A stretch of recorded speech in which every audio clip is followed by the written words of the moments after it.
नमस्कार। बहुत ही सुंदर सा, बहुत ही पुराना, बहुत ही पारंपरिक एगो समझे गाड़ी गीत लेके आयल बनी जा। देखी जा, सुनी जा, रो रो लोग बताई जा कैसन बा।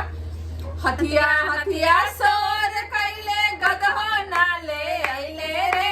हथिया हथिया सोर कैले गदहो नाले आइले रे। तोरा बहिन के सोटा मारो नौआ हंसौले रे। तोरा बहिन के सोटा मारो नौआ हंसौले रे। बकरी के लेड़िया मिठाई लेके आइले रे।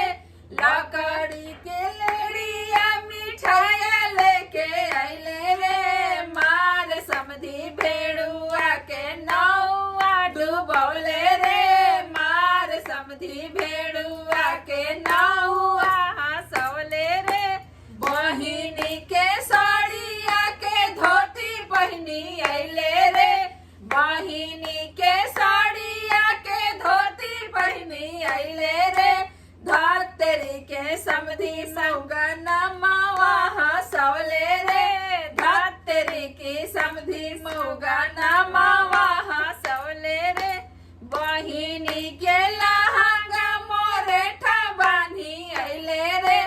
बहिनी के लहंगा मोरेठा बांधी आइले रे। धतरी के समधी मौगन मावा हंसौले रे। धतरी की समधी मौगन मावा हंसौले रे। घोड़ा गाड़ी सोर कैले गदहो नाले आइले रे।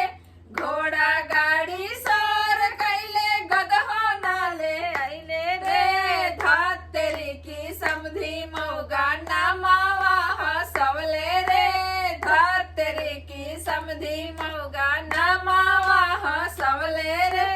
तोरा बहिन के सोटा मारो नौआ हंसौले रे। तोरा बहिन के सोटा मारो नौआ हंसौले रे। तो धन्यवाद। ये बहुत ही पुराना पारंपरिक गीत है, बहुत लोग ये गावेला। हम अच्छा लगा हमने के गीत रउआ लोग के अच्छा लागल हमने के गीत। अगर तो लाइक करी जा, शेयर करी जा, आ वीडियो पर नया बनी जा तो सब्सक्राइब जरूर करी जा।